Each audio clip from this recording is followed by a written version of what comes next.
Comenzamos. De regreso en Documenta, en Carrer de Pau Clarís en Barcelona. Y desde Lima, lo saben bien, el equipo de gestión cultural de Petroperú, que hace posible la llegada a ustedes de este programa. Para la edición número 15 de nuestro ciclo de entrevistas, nos remontaremos al año 2008. Una travesía que hacemos para ustedes, querida audiencia. De antemano, lo saben también, quedamos atentos a sus saludos, comentarios y reflexiones que estaremos siguiéndolas. En el año 2008, el jurado del Premio Copé de Cuento estuvo conformado por Jorge Valenzuela, de la Universidad Nacional Mayor de San Marcos, Ricardo Silva Santisteban, de la Pontificia Universidad Católica del Perú, el editor Jaime Campodónico, por el Instituto Nacional de Cultura. Ricardo González Vigil representó a la Academia Peruana de la Lengua y finalmente Pedro Cateriano, de Petroperú. El ganador de esta bienal, año 2008, fue Pedro Ugarte Valdivia, con su cuento Relámpago Inmóvil. El segundo lugar recayó en Juan Torres, mientras que el Copé de bronce fue para María Laura Mazzolo. En Relámpago Inmóvil hay un hombre que encuentra un objeto metálico muy extraño. Y más extraño es el efecto que produce en el tiempo y en el espacio. Es un disco sideral que irá a otras manos y otras más. El cuento, que se despliega cinematográficamente, es el Copé de Oro del año 2008. Puedo decirles con toda confianza, querida audiencia, que conozco a Pedro Ugarte Valdivia menos de lo que él me conoce a mí. Y el detalle es muy bonito. Sucede que es la primera vez que tendremos la oportunidad de conversar.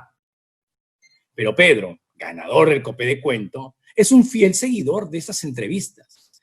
Nos ha hecho saber que nadie como él ha visto una tras otra las 14 precedentes. Así que él debe estar sabiendo mis manías, mis defectos y alguna virtud que tenga. Lo importante es que hoy ya, llegado el día, se da el encuentro tan esperado con el autor de Relámpago Inmóvil. ¿Quién es Pedro Ugarte Valdivia? Pues bien, hemos preparado un video para contarlo. Y aquí lo soltamos de este noble hombre nacido en el Cusco.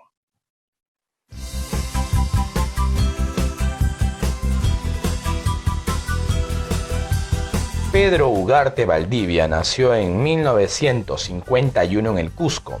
Es un economista graduado por la Universidad Nacional San Antonio de Abad y diplomado en Business Studies por la Escuela de Negocios Internacionales de Londres. Ganó el Premio Copé de Oro en Cuento en 2008, aunque ya había sido finalista en una edición anterior del mismo certamen. A su vez, el Instituto Nacional de Cultura del Cusco le concedió el Premio Regional de Cultura a la Creación Artística y Científica en la categoría Cuento. Pedro Ugarte Valdivia es autor de los siguientes libros de relatos: Relámpago Inmóvil y Espadas en la Memoria, ambos publicados por Ediciones Altazor. Pedro, bienvenido a Barcelona desde el Cusco. Muchas gracias Juan Manuel, un placer conocerte. Es primera vez que nos vemos vía Zoom. Estoy seguro que vamos a ser buenas migas, tenemos una patria común que es la literatura. Quiero aprovechar el inicio para saludar a todos, buenos días en Perú, buenas tardes en España, y quiero mandar un saludo muy especial a los fundadores del Premio Copé, a don Pedro Cateriano Delgado y al doctor Ricardo González Vigil. Creo que ellos son los forjadores de este gran premio. Muchas gracias. A ti, Pedro, y además, ya que hacemos mención histórica con Pedro Cateriano y Ricardo González Vigil, también habría que hacer mención de algo que nos gusta inmiscuirnos cuando la cámara lo permite, y es que veo a tu costado el Copé de Oro y el Copé de finalista, es verdad. Así que, querida audiencia, si ustedes se enfocan en un extremo inferior de la cámara, van a notar ahí el Copé. Además, creo que Pedro tiene el libro, además, que yo tengo. Gracias, Pedro, ahí está. Así que estamos incluso preparados con libro en mano. Chócala, Pedro, perfecto. Hombre, tú habías sido finalista en una oportunidad y llega el 2008, ganas el Copé de Oro. ¿Cómo asumiste esa victoria? La asumí con una gran responsabilidad y un compromiso con mi afición de hombre de letras. Sentí que me graduaba por segunda vez 30 años después, lo había hecho antes como economista, y con el COPE me gradué de escritor de cuentos. Ahora, no es un cuento cualquiera, Relámpago Inmóvil. Ya desde el título, que es una belleza de título que ya conversaremos más adelante, nos transportas hacia el siglo XVIII, Francia, un instante extraordinario y un personaje muy particular. El protagonista de esta primera etapa de tu cuento es economista de formación como tú. ¿Por qué esta elección? ¿Esta forma de homenaje quizá? Bueno, el inicio del cuento explica la elección del economista. Yo he tenido mucha admiración siempre por estos clásicos. Francisco Quesnay, él fue el padre de la fisiocracia. Y me asombró cuando era estudiante saber de que él, siendo médico, pensó que este funcionamiento de los cuerpos humanos podía trasladarlos a la economía. Pero él tenía una forma muy peculiar de ver, claro, producto de la época. Él suponía que había no solamente tres clases sociales: los agricultores, los artesanos y los burgueses, a quienes él consideraba una clase estéril. Pero ojo, yo llego a Quesnay por descarte. Yo inicié el cuento pensando en la teorización de la moneda y el comercio. Entonces pensé definitivamente en el primero de todos, en Adam Smith. Luego pensé en Malthus incluso, en David Ricardo, que yo tanto aprecio y admiro porque era un hombre de pensamiento y de acción. Él era un inversionista bursátil. Entonces me dije, mientras trabajaba, y al mes más o menos llegó la idea de Napoleón. Y naturalmente desbarató toda mi idea de la historia inglesa porque no tenía un punto de concordancia. Entonces me dije, tiene que ser un francés. Entonces llegué a Francisco Quesnay. Y naturalmente empecé a buscar coincidencias de algún tipo con Napoleón. No encontré ninguna. Pero se me ocurrió una cuestión cronológica. Debía ser entonces el padre de Napoleón quien entrara en contacto en algún momento con Francisco Quesnay, el médico, padre de la fisiocracia. Mi querido Pedro, como tú sabes, y lo sabe la audiencia, el cuento ya está para lectura en línea y en los comentarios de esa transmisión de Facebook pueden encontrarlo. Y es que iremos avanzando, recorriendo las páginas de Relámpago Inmóvil y esperamos que ustedes también lo hagan, y ya lo hayan hecho quizá, con la misma fascinación que a mí me ha atrapado. Y es que el cuento, como decía hace un momento y nos recordaba Pedro, nos brinda un extraordinario instante en el cual una pieza de metal es arrojada al aire, donde queda suspendida.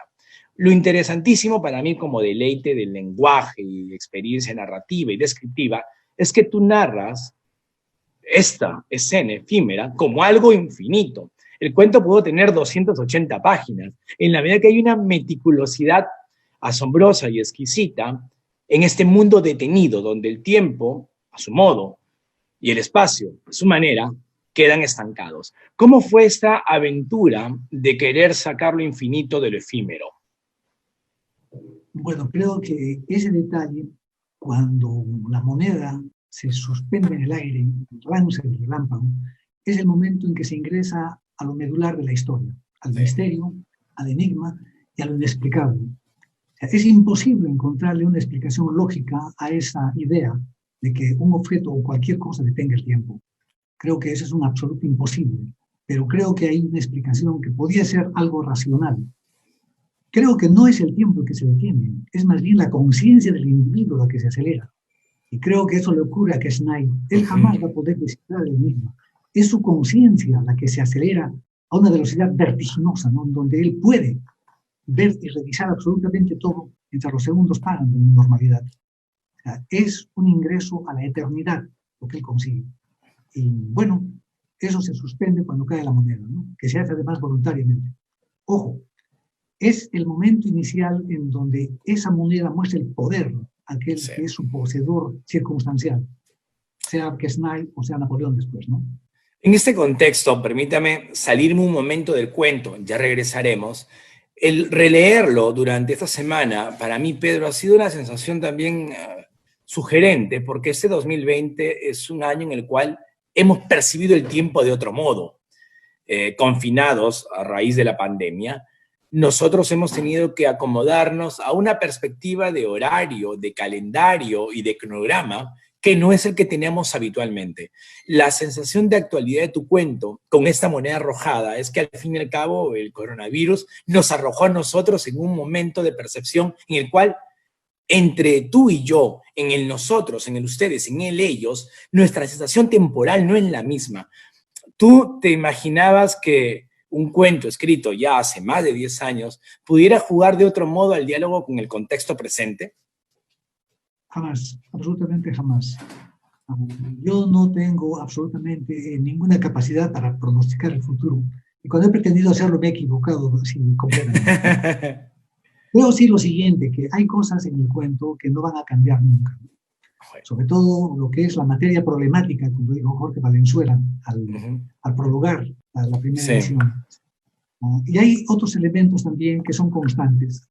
Hay bastantes menciones a filosofía, a teología incluso, a esgrima, y son todas las cosas que a mí me gustan, ¿no? Creo que yo pensaba decirlo después. Creo que el mundo ha cambiado. En los últimos 30 años el mundo ha ido cambiando. Que cae el muro de Berlín en el año 89, el 21 se disuelve la Unión Soviética y viene el elemento catastrófico, ¿no? La caída de las torres en Nueva York del 2001. Es, creo, en ese momento que la geopolítica mundial empieza a dar un nuevo giro. Sí. Había acabado ya el mundo bipolar de Estados Unidos-Rusia. No duró mucho y entramos a un mundo en donde era unipolar la hegemonía americana. Creo que después de las torres, esa geopolítica ha cambiado. Más todavía por lo siguiente, ¿no?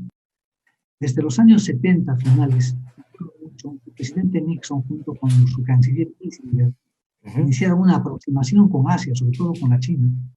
Y fue una sorpresa para el mundo entero que vivíamos acongojados por la Guerra Fría de entonces, ¿no? Creo que ahí es donde se inicia el grave problema de Wuhan ahora. Porque tanto Estados Unidos como Europa se desindustrializaron. Sí. Este asunto de la pandemia, que ojo, es un virus chino, ha hecho que nosotros veamos cuánta fragilidad hay tanto en Estados Unidos como en Europa desde su punto de vista productivo.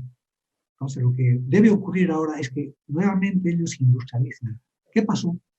Que como vieron que había una mano de obra barata en la China, tanto los talleres como las maestranzas y las fábricas se trasladaron a la China. Y estamos viendo las consecuencias, ¿no? Que son nefastas. Entonces, sí creo, y eso lo voy a decir al final, qué es lo que ha pasado con ese disco áureo, que está en otras manos. Está en otras manos, definitivamente, está en otras manos. Es un símbolo, además, ¿no? Claro que sí. Una cuestión que quiero contextualizar con la audiencia es que Pedro nos cuenta en el cuento una ficción poderosa e imaginativamente persuasiva y sugerente, y hacemos el pacto de ir con él en este camino de que Snide, tirando esta moneda, una moneda que luego estará a manos de Napoleón Bonaparte, quien hereda de su padre, que la encontró en la escena que Snide la pierde. El tema está en que todo este universo representado también tiene que ver con esta mirada, como pueden notar ustedes, de geopolítico y de economista, y también de interesado por la ciencia, que es Pedro. Y entonces el cuento, y esto me parece clave resaltarlo, cuando Pedro destaca las reflexiones teológicas, filosóficas, y las deliciosas menciones de esgrima, hacen percibir, primero, el universo en un cuento, y un universo que va de siglo a siglo. Lo interesante aquí que se desprende es que si bien el cuento es la plenitud de una serie de saberes, funciona no solo por todo lo que se sabe con el cuento, sino por la irreductible conciencia que tiene el autor de mantener un misterio y en buena cuenta un enigma, que no podamos y no necesitemos y que no haga falta explicar y develar las razones por las cuales este objeto opera así o genera esas sensaciones. ¿Cómo fue, mi querido Pedro, ya le pregunto al escritor, ese esfuerzo de mantener el misterio y no llevarlo o estirarlo a explicarlo, describir más allá de lo necesario? ¿Cómo te manejaste con el enigma y qué tan cómodo te sientes frente a hechos que no tienen sencillamente una lógica explicación? Tratar de explicar hubiera sido un esfuerzo inútil. No tiene explicación.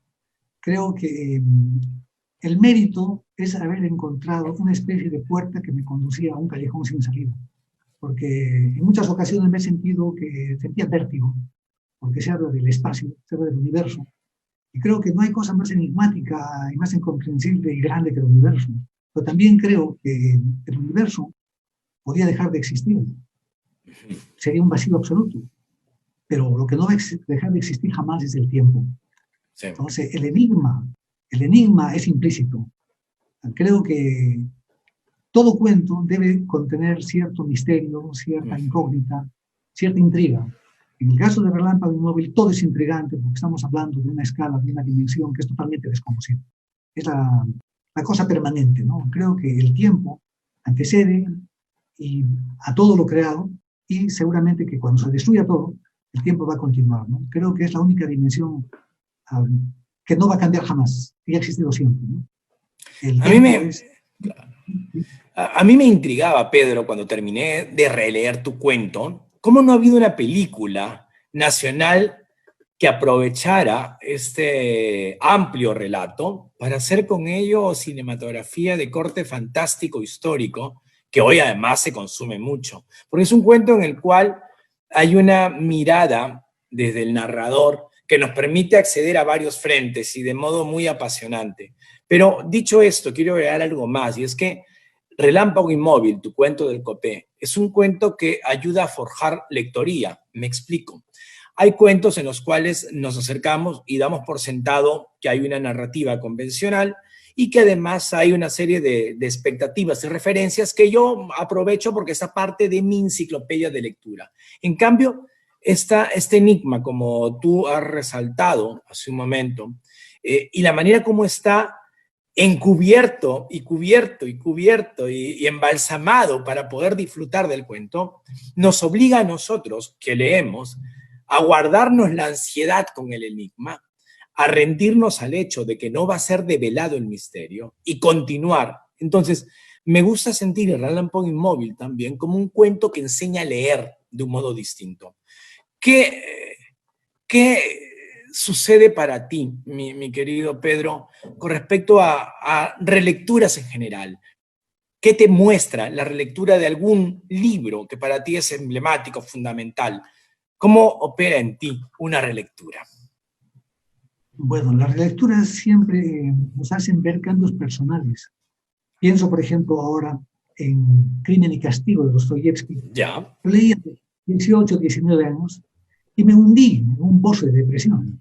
Me acuerdo que yo entonces frecuentaba mucho al padre Manuel Montero, que él es mi padre en todos los sacramentos, jesuita, y me dijo, ¿pero qué estás haciendo? ¿Qué estás leyendo? Le dije, Dostoyevsky, y me dijo, no lo leas ese loco. En todas sus obras, o todos son borrachos o todos son locos. Haces mal, deja de leerlo. Fue suficiente que me dijera para que lea la antología completa, ¿no? He vuelto a leer Dostoyevsky ahora como un año, y la verdad que me he quedado asombrado porque es un hermosísimo trabajo. Creo que yo he notado toques de humor y seres imposibles.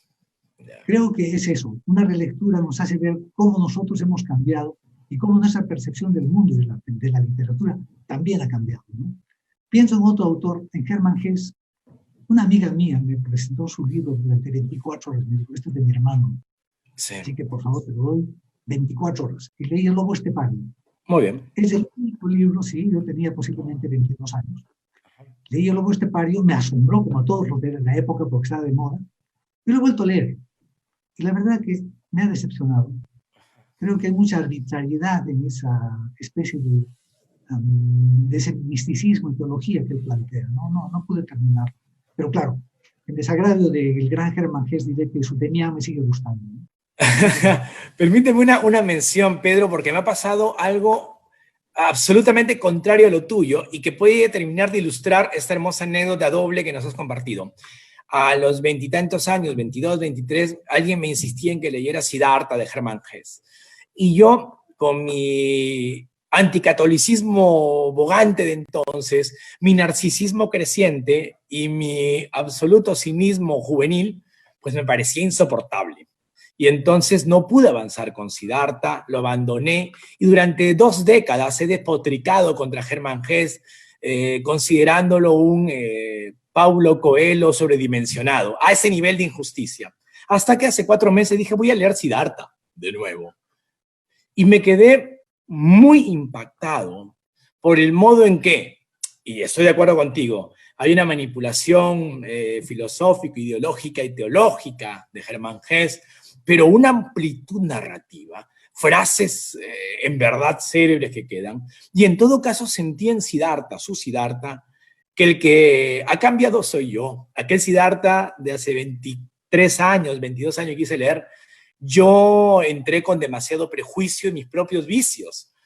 Hoy, siendo incluso más prejuicioso y vicioso quizá, creo que también leo de otro modo y miro con mayor, no reverencia, pero sí con mayor amplitud e intolerancia a lo ajeno. Así que ahora me ha pasado que a Germán Hesse lo terminé de principio a fin. Y es lo bonito, ¿cierto, Pedro? Eso de releer. Por eso releí Relámpago Inmóvil y me saltó otra cosa más que viene a cuento preguntarte. En Relámpago Inmóvil tenemos a Napoleón Bonaparte preguntándose algo. ¿Qué otros emperadores y conquistadores habrán tenido en sus manos el poder que él ahora porta? Porque él tiene un poder. Y entonces se pregunta Carlomagno, Gengis Khan, y entonces en este momento el cuento va rebanando lo histórico por lo fantástico para pensar si es que estos grandes líderes, vinculados a las armas sobre todo, han portado entonces un talismán que los llevó a ese lugar. ¿Por dónde fue esos caminos? ¿Cómo fue de apasionante esos grandes pasajes del cuento, mi querido Pedro, a la hora de escribirlo? Es muy divertido porque cuando yo trabajo, normalmente presento los avances a mucha gente, ¿no? Me gusta que... Y me acuerdo que Cromwell Jara, pero ojo, debo mencionar algo, ¿eh? Este es un cuento muy particular porque nació en un taller, en el taller de Cromwell Jara. Él planteaba 7 temas los días sábados y mandó lo que llamábamos un detonador. Decía, ¿no? Qué curioso, cuando levantó la moneda, sintió que adquiría poderes extraordinarios. Muy bien, yo elegí ese tema y en 40 minutos percibí los primeros voltios de Relámpago Inmóvil. Pero claro, el economista al fin no puede ser ingenuo. El toque teórico de la moneda. Sí. Entonces, cuando, ojo, uno piensa en un individuo como Napoleón, que tiene ese poder, él debe tener la absoluta convicción de que otros lo han tenido. Claro. Naturalmente, él tiene que pensar en aquellos, sus, entre comillas, adversarios del pasado. ¿Quiénes fueron? Sí. Francisco Pizarro, Gengis Khan. Llega hasta Nabucodonosor y Ramsés II. Sí. Él se intriga. Ellos tenían también lo mismo que yo. Entonces, supongo, ¿no?, que en el caso de Napoleón, un individuo tan lleno de vanidad y tan lleno de, bueno, por el poder que tenía, ¿no? Supongo que él lo que quería era descubrir algo más. Y ojo, lo digo en el cuento, él quería algo imposible, no quería retroceder, quería infiltrarse en el pasado, pararlo. Sí, creo que un individuo como Napoleón, creo que lo hubiera conseguido, ¿no? De haber tenido en el disco, creo que hubiera conseguido ese portento maravilloso, ¿no? Ir al pasado, que también es un imposible absoluto, ¿no? Claro. Pedro, antes de pasar una pregunta más, no quiero dejar pasar una mención que tú has hecho que me parece muy bonita. Si hay entre los tantos defectos que tenemos los que escribimos, quienes nos dedicamos al mundo literario, quienes somos escritores, es que tendemos a un parricidio a veces injusto. Y me refiero a parricidio en la medida que a veces nos cuesta reconocer cuáles son nuestros referentes anteriores y de qué modo nos han ayudado a forjar nuestra escritura. El hecho de que mi querido Pedro Ugarte Valdivia, hoy ganador del Copé de Cuento, nos cuente la confesión de este cuento suyo, ganador del premio, proviene del taller de Cromwell Jara, quien ganó el Copé con un cuentazo como La fuga de Agamenón Castro, es muy bonito, es muy noble esta forma de conexión, pero también de alabanza indirecta al magisterio de quienes vienen antes que nosotros haciendo lo que seguimos realizando. Me sienta muy bien, Pedro, haberlo escuchado y seguro que Cromwell estará más contento todavía. Bueno, yo agradezco a Cromwell, él es mi hermano mayor de pluma. Pero quiero mencionar a mi padre literario, que es don Hernán Velarde Vargas, un cusqueño. Sí. Nadie como él ha difundido el arte y la artesanía cusqueños. Yo jamás voy a dejar de agradecerles a ambos. Y a mucha más gente que me ha ayudado mucho, ¿no? También, por supuesto, a los que han hecho conmigo taller que son mis hermanos de pluma. A todos ellos, muchas gracias. Yo te agradezco, además, te decía antes de comenzar la transmisión, ya que has mencionado Cusco, y para mí Cusco pues, es una ciudad inolvidable. Yo tengo una crónica de hace unos años que se publicó en Rio Grande Review de Estados Unidos, en torno a las 4 grandes ciudades de América Latina, para mí, que no son capitales: Valparaíso, Cuenca, Valparaíso en Chile, Cuenca en Ecuador, Cartagena de Indias en Colombia y Cusco en el Perú. Por ahí alguien diría tal vez Colonia du Sacramento en Uruguay. Yo me quedo solo con las 4 que he visitado. Y entonces estar conversando contigo también es ver a tu espalda el Cusco.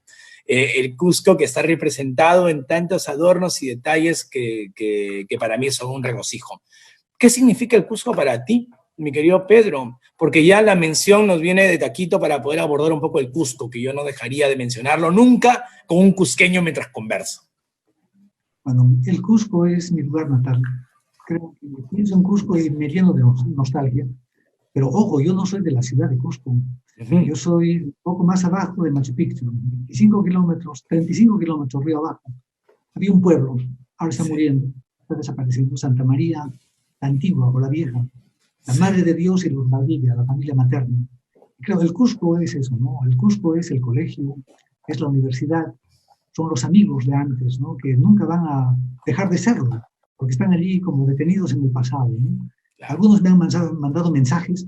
La verdad que es maravilloso, el tiempo no ha transcurrido, ¿no? Yo no vivo en Cusco hace 38 años, pero el Cusco está presente en mí y también el arte cusqueño, ¿no? A mi espalda tengo a un Quijote. Eso lo hice con Mérida Enríquez hace casi 40 años. La pintura la hice con Luis Aguayo Rebollar, que es un pintor cusqueño. Y tengo mucha artesanía cusqueña en casa porque he trabajado con ellos, ¿no? También con el veladorista Víctor Vivero Holgado. Creo que me he dedicado mucho también al tallado de muebles de madera. De manera que sí, creo que me he conectado con Cusco, ¿no? He trabajado en Cusco y lo recuerdo con mucha añoranza. Cusco es la capital histórica del Perú. Y tira. Sí. Tú sabes que ahora que mencionas el tallado en madera, yo tengo 2 queridos tíos. Mi padre es cajamarquino, él es celendino, por lo tanto él es chilico. Valga decir que mi madre es del Callao, por lo tanto ella es chalaca. Por ende yo soy chilico y chalaco, ¿okay? Además de limeño. Y entre mis tíos hay un par de buenos ebanistas. Y entonces siempre he tenido la tentación de trabajar la madera con las manos. Y hace unos años aquí en Barcelona, caminando por el barrio de Eixample, encontré abandonado, en esas reformas que hacen los grandes hoteles, un escritorio tallado de fines del siglo XIX, que estaba para trabajar.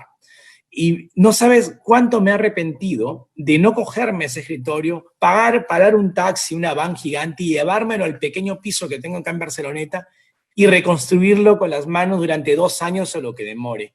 Entonces, creo que haces algo muy bonito de tener la pluma, pero también, obviamente, otras herramientas para seguir creando. Y hablando de crear, tú habías dejado suelta una pregunta que retomaremos. En Relámpago Inmóvil tenemos Francia, Reino Unido, Estados Unidos, retumba lo imperial desde inicio del cuento hacia el final, siglos XVIII, XIX, XX. ¿Dónde está el disco sideral que ha ideado Pedro Ugarte Valdivia en el siglo XXI? A mi pesar, no está en Estados Unidos, no está en Occidente. Creo que, ya lo dije antes, sí. Me parece que por la desindustrialización de Occidente ahora está en el Asia. No quiero mencionar el país, lo sé, está ahí. Y en ese contexto, Pedro, ¿alguna vez has tenido la tentación de darle una vuelta de tuerca a este cuento y avanzarlo hacia una versión contemporánea?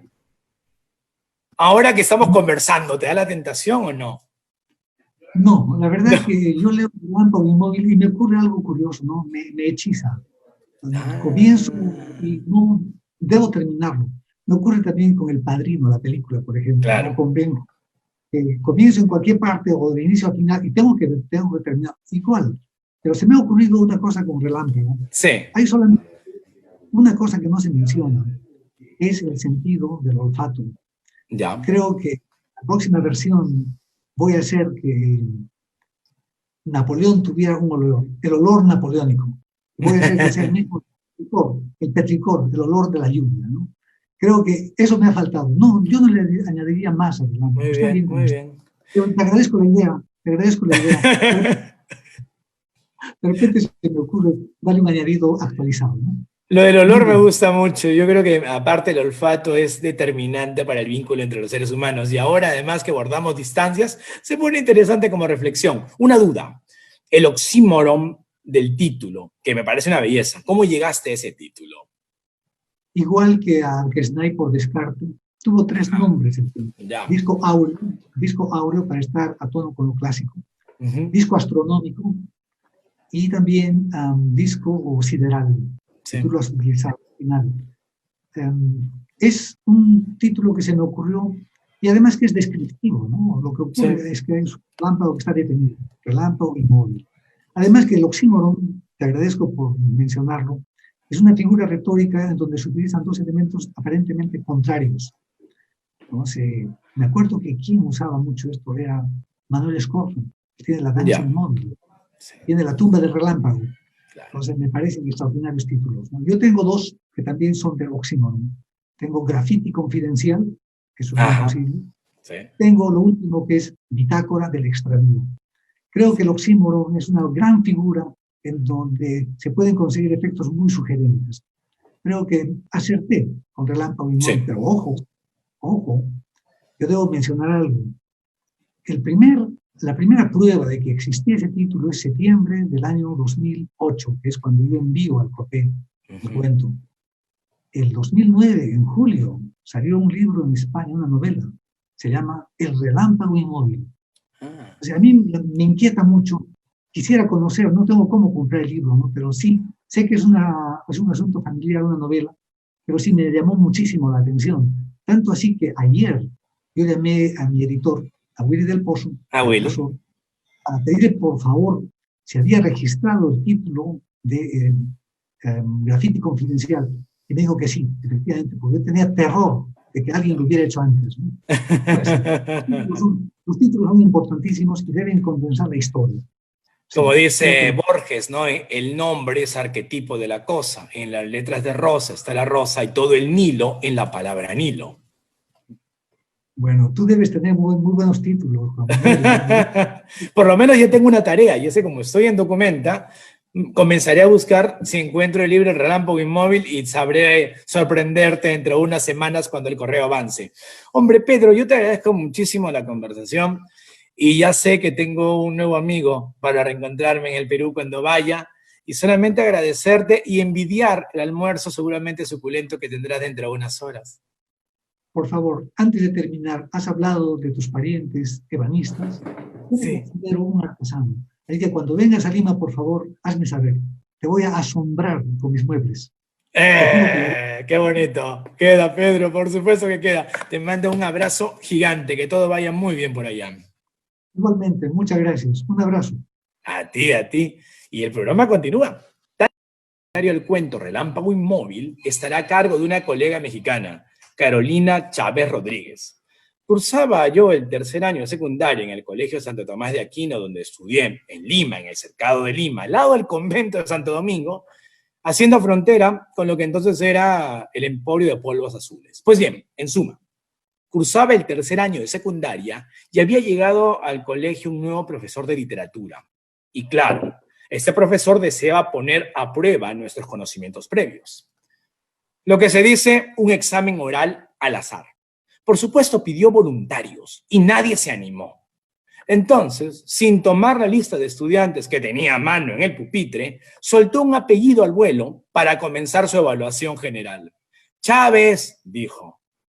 Y agregó, es que siempre hay un Chávez en un salón. Y claro, era yo quien se iba poniendo de pie, forzado a responder lo que obviamente yo no iba a saber.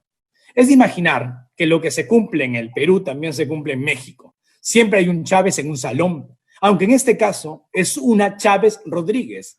Carolina, nuestra comentarista de hoy, tiene el mismo apellido que yo, paterno, y también el mismo apellido materno. Y tal coincidencia ahora la llevamos a un extremo, pues en un ratito también compartiremos el mismo espacio de internautas en este programa. ¿Quién es ella? Pues Carolina es escritora, periodista y feminista mexicana.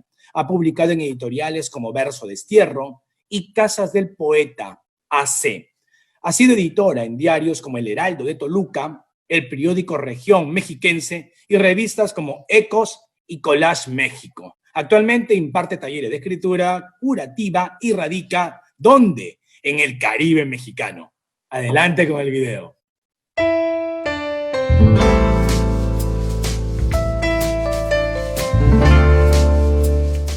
¿Qué tal, Juan Manuel? Pues es un gusto saludarte desde el estado de Quintana Roo, en México, no sin antes agradecerte mucho la invitación a participar en este ciclo de reflexiones, de comentarios en torno al Premio COPE, un premio que hay que decir es fundamental, no solo ya para el Perú, sino para toda nuestra América, en la consolidación del corpus literario. Y es precisamente Relámpago Inmóvil del autor Pedro Ugarte Valdivia, ganador en el año 2008 de dicho premio, del que me gustaría realizar algunos comentarios, algunas reflexiones. Relámpago Inmóvil discurre en dos planos. Por un lado, el terreno de lo onírico, de lo fantástico, de lo poco posible, por decirlo de algún modo, y por el otro, el terreno de los hechos, incluso brindando el propio autor datos biográficos, geográficos.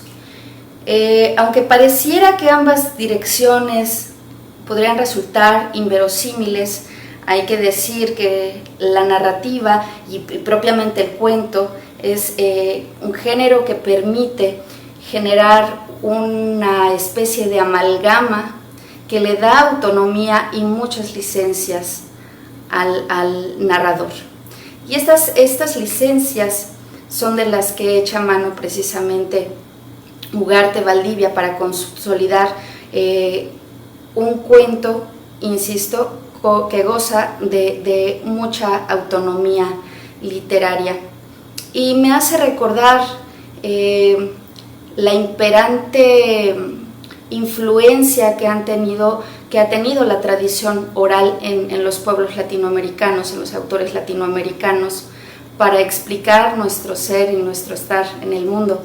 Es decir, cuando nosotros escuchamos relatos de los padres o de los abuelos que rompen de alguna forma con el discurso de la realidad, es cotidiano y no es imposible.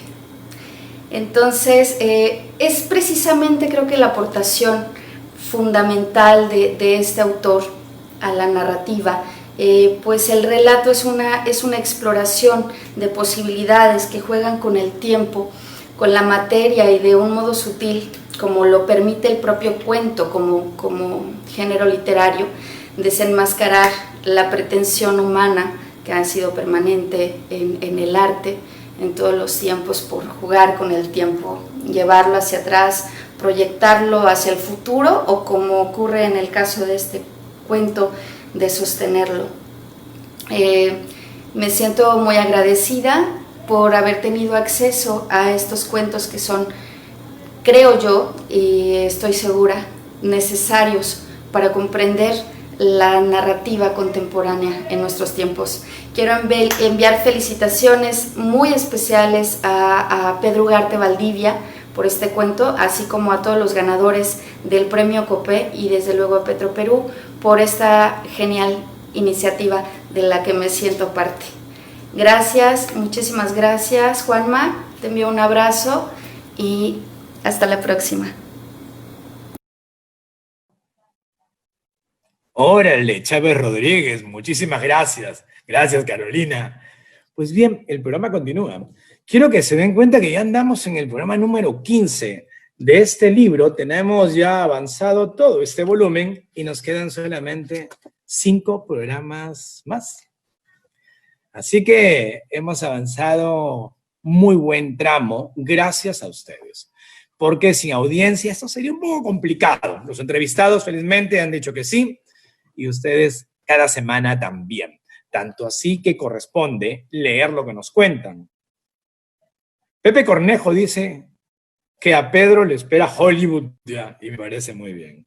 Juan Luis Espinosa Chinchón. Buen día, felicitaciones por promover la lectura. Alma América. Buenos días, Pedro Ugarte. Felicitaciones por ser un gran narrador. Ella es cusqueña y orgullosa de su tierra también. Tenemos a Luzmila Zanabria. Como cada sábado, inmenso placer ser parte de estos diálogos magníficos. Iris de Rojas. Extraordinario cuento fantástico, gran manejo de lo mágico, una obra maestra de Pedro Ugarte Valdivia. Rolando Ardiles Velasco dice, felicitaciones, querido Pedro. Estamos escuchando la interesante entrevista donde narras tanto sobre esta moneda.